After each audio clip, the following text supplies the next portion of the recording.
Hi friends, welcome to Srisha channel. இன்னைக்கு நம்ம garlic cheese bread எப்படி பண்றதுங்கறத தான் பார்க்க போறோம். இந்த வீடியோ உங்களுக்கு பிடிச்சிருந்ததுனா லைக் பண்ணுங்க, ஷேர் பண்ணுங்க, கமெண்ட் பண்ணுங்க, மறக்காம subscribe பண்ணுங்க. ஃபர்ஸ்ட் நம்ம ஒரு warm waterல 1 டீஸ்பூன் sugar ஆட் பண்ணி அதை நம்ம நல்லா இந்த மாதிரி கலக்கி விட்டுக்கலாம். இந்த sugar மெல்ட் ஆனதுக்கு அப்புறம் இது கூட நம்ம dry active yeast வந்து 1/2 டீஸ்பூன் ஆட் பண்ண போறோம். நான் மைதா மாவு 1/2 கப் எடுத்துக்கிறதுனால இந்த மாதிரி எடுத்துர்க்கேன். இத நல்லா mix பண்ணி நம்ம ஒரு 10 minutes ரெஸ்ட் வெச்சிருவோம் அதுக்கு. இப்போ நம்ம ஈஸ்ட் நல்லா ஆக்டிவேட் ஆயிருச்சு. இப்போ இது கூட 1/2 கப் மைதா மாவு எடுத்துப்போம். இந்த மைதா மாவு கூட நம்ம தேவையான அளவு இதுக்கு தேவையான அளவு உப்பு சேர்த்துக்கலாம். ஈஸ்ட் வீட்ல இல்ல அப்படினாக்கா நீங்க வந்து பேக்கிங் பவுடரும் பேக்கிங் சோடாவும் சேர்த்துக்கோங்க. இப்போ இது கூட நான் வந்து ஒரு 1/2 டீஸ்பூனுக்கு garlic வந்து நல்லா துருவி எடுத்துர்க்கேன். பூண்டு அதுதான் சேர்த்திருக்கேன். இந்த சீசனிங் வந்து உங்ககிட்ட என்ன இது இருக்கோ நீங்க அதை சேர்த்துக்கோங்க. chilli flakes கூட வெறும் chilli flakes மட்டும் போட்டுக்கலாம். அப்படி chilli flakes இல்லன்னா நம்மளுடைய காஞ்ச நீட்டு மிளகாயை வந்து அழகா வந்து கட் பண்ணி கூட இது கூட சேர்த்துக்கலாம். சோ இது எல்லாமே வந்து வீட்ல இருக்குறத வெச்சே பண்ணலாம். எதுக்காக யாரும் வந்து வெளியில போய் சிரமப்பட வேண்டாம். இப்போ இத நம்ம நல்லா வந்து பிசைஞ்சிக்கலாம்.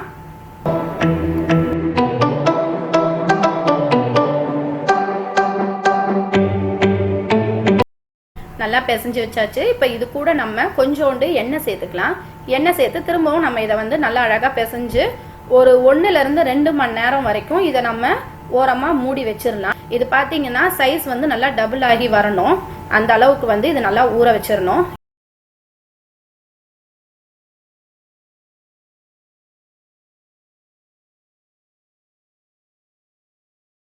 பாருங்க சூப்பரா டபுள் ஆயிருச்சு மாவு நம்ம பிசைஞ்சு வச்சதை விட.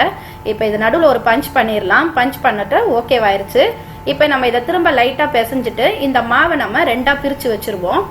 ரெண்டா பிரிச்சிட்டு கொஞ்சம் மாவை வந்து நம்ம வந்து அந்த பிரெட்க்கு வந்து இது பண்ணிக்கலாம். இப்போ இதுல கொஞ்சோண்டு நான் மைதா போட்டு இதை இன்னும் நல்லா நான் பிசைஞ்சுக்க போறேன். இப்போ சப்பாத்தி இடுற கல்லுல வந்துட்டு கொஞ்சோண்டு மைதா தடவிட்டு மாவை ரெண்டா பிரிச்சு ஒரு போர்ஷன் மாவை வந்து நம்ம இந்த மாதிரி தட்டி இட்டு வச்சுக்கலாம். இதை நான் வந்து டோக்லா செய்யற பிளேட்ல தான் செய்ய போறேன். இன்னைக்கு பேக் பண்ண போறேன். நான் வந்து இது அடுப்புல தான் பண்ண போறேன். ஸோ அவன்ல பண்ண போறது கிடையாது.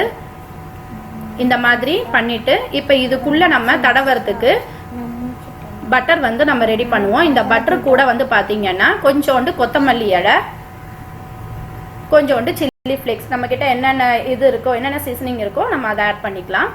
இப்போ இது கூட கொஞ்சோண்டு பூண்டு வந்து துருவி வச்சதையும் நான் சேர்த்துக்க போறேன். இப்போ இது எல்லாத்தையும் நம்ம வந்து மிக்ஸ் பண்ணிக்கலாம்.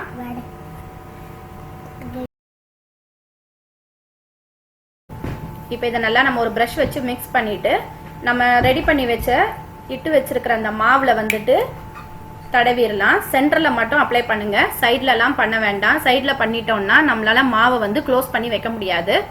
ஸோ சென்டர்ல மட்டும் அப்ளை பண்ணிட்டு இப்போ இது கூட ஒரு லேயர் வந்து சீஸ் வந்து நான் ஆட் பண்ண போறேன்.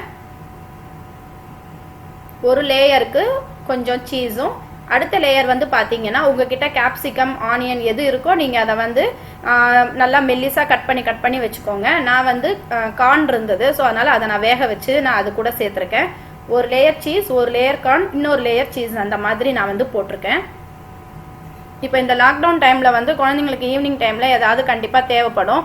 நம்ம அவங்கள கூப்பிட்டுட்டு வெளியில கூட்டிட்டு போய் சாப்பிட முடியாது. ஸோ அதனால நம்மளே வீட்டில் இருக்கிற பொருளை வச்சே நம்ம இப்போ செஞ்சு கொடுத்துடணும்.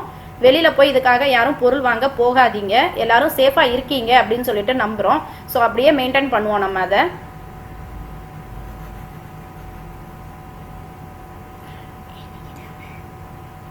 இப்போ சீஸ் வந்து நம்ம கார்ன் மேல கொஞ்சம் சீஸ் வந்து ஆட் பண்ணிடலாம்.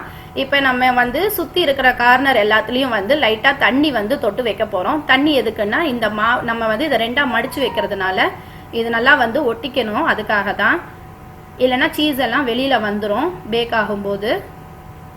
ஸோ இந்த மாதிரி தண்ணி வச்சு இப்போ இது எல்லாத்தையும் கார்னர்லாம் நம்ம நல்லா மடிச்சு விட்டுறலாம்.